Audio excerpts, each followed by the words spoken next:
I told him in the locker room that, in life, you're going to be defined by the way you handle adversity in life, as a person, as a man, as a dad.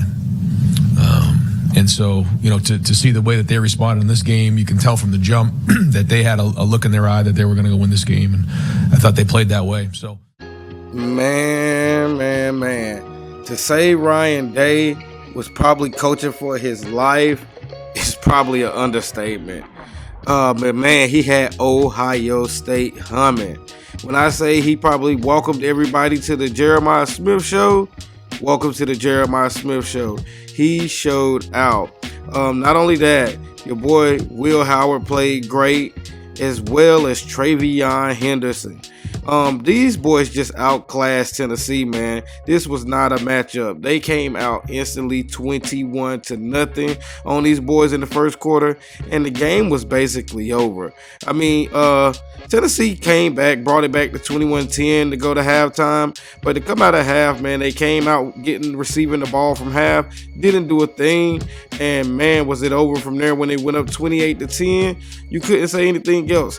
All these games in the first round basically had the same storyline. The home teams dominating at home at their college campus, at their home campus. It just played overwhelming of a factor. Tennessee looked out of sort. They looked cold. They looked lethargic. They didn't look like themselves at all. They looked like a shell of themselves. I've watched Tennessee play a lot of games this season, and they usually are a fast-paced, quick tempo, crisp team, especially on offense. But I can say losing Dylan Simpson in the first quarter was big. Dylan Simpson was lost. He was injured. He didn't come back in the game. That weighed big because that basically knocked out their running game. Don't get me wrong, Lewis came in 10 attempts, 77 yards, but it just wasn't enough. Nico put up 20 attempts, 47 yards. He actually rushed for 2 touchdowns, but it just wasn't enough. Him passing wasn't efficient. He went 14 for 31, Nico that is, 104 yards, no touchdowns, no interceptions, but 104 passing yards just isn't going to get it done.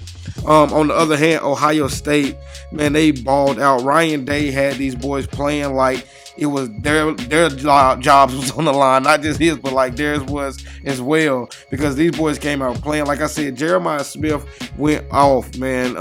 The catches that he made, the pass plays that he made were crazy. The run after catches were just explosive. This guy's a freshman, and he's looking like the real deal. And not to just discount the passes that Will Howard made. Man, Will Howard showed out. He went 24 of 29, 311 yards, 2 touchdowns, 1 interception. He played exceptionally well. Travion Henderson again on the ground, 10 attempts, 80 yards, 2 touchdowns. He also had 4 catches for 54 yards. Travion Henderson went off. Judkins also added in 10 attempts for 34 yards. He also scored twice, which were on shorter attempts, but still, he played a great game as well. Will Howard also had 5 rushing attempts for 37 yards. That was great. But again, man, Jeremiah Smith, 7 targets, 6 receptions, 103 yards, 2 tutties, and his highlights was just insane, bro. And Ibuka, he played great, 7 targets, 5 receptions, 81 yards. He had definitely a solid game as well. Like I said, man, it's just outclassed. Ohio State defensively outclassed these guys as well as offensively. Tennessee never stood a chance, bro. It was 21-0 to start off. Like I said, they put up 10 points to cut it to 21-10 at halftime, but still nobody ever felt. I don't know about you guys. You can let me know in the comment section if you did, but I know for myself, never felt like Tennessee stood a chance in this game, bro. Like Ryan Day, like I said, he knew that he had to win this game or he was probably on the chopping block. They never gave Ohio State fans a chance to boo or get down because, like I said, they came out with a different intensity than Tennessee had. They just never matched what Ohio State brought to the table. The second half, Ohio State just came back out with the pedal to the metal. And like I said, after going into the fourth up 35-10, it was just a wrap, bro. This game was a sleeper. Definitely sleeper. Like I say, most of these first round games, not most of them, all of them, for the exception of Clemson, they did put up a little battle with Texas, but it was pretty much over as well, man. All these first round games were barn burners. They were sleepers. There just was nothing to watch unless you were like a sports enthusiast like myself. I watched every snap all the way to the end, except for the Clemson game. I kind of really did fall asleep right before halftime. That's how boring it was. But I watched all of the second half and all of this game. But this game here, man, I was definitely impressed with Ohio State. Going into these quarterfinal matchups coming out of the first round games, Ohio State by far looked the most dominant. Would be followed up by a close second with probably Notre Dame and Texas. You could argue, let fan bases argue the two, but Ohio State was definitely the most dominant.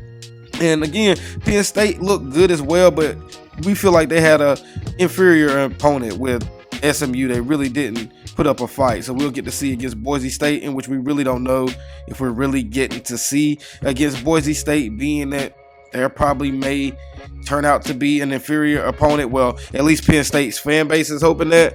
But man, like I say, we could definitely look forward to these second round matchups. Ohio State and Oregon, Texas and Arizona State, Notre Dame and Georgia, Penn State and Boise State. We got some great matchups, man. Like I said, go Irish. I'm a fighting Irish fan to the end, to the death. We got a great matchup with Georgia, but I like our chances facing a backup in Gunnar Stockton. I think we may just dominate them, but I'm not finna go into predictions in this video. This video was to recap this Ohio State and Tennessee game. The recap is Ohio State knocked the snot out of Tennessee. They knocked the fight out of them boys. They really didn't want any smoke with Ohio State from the jump. Jeremiah Smith stole their soul. The defense really shut down anything that they tried to do. Losing Dylan Sampson for Tennessee loomed big. It definitely took their running game out of the game, and it almost took their heart out. Nico tried. Nico fought. I can't lie. Nico, the quarterback of Tennessee, he fought valiantly, but it just wasn't enough, bro. He had 2 running touchdowns. Passing, he wasn't really effective. They shut that down. But Ohio State looked like the more dominant team, like everybody expected them to. But going into this game, we really didn't know what we were going to get. But thank God for Ryan Day and the team that they came out fighting hard. But as always, get in the comment section. Let me know what you think. What games are you looking forward to in the quarterfinals? How did you feel about the first round of games? Do you feel like the playoff committee needs to make changes because of the SMU matchups, the Indiana and Notre Dame, like the teams getting blown out? Or do you just expect that's what's going to happen in the first round unless we have like a Cinderella knockoff? I think that's what we're going to expect. But get down in the comment section and let me know what you think about this game as well as the future games coming up here in the next round in the quarterfinals. But you have your dude here, some random sports dude, always giving his opinion as long as I have a microphone and as long as this being sports played. But as always, like, share, comment, subscribe, and until next time, I'm out.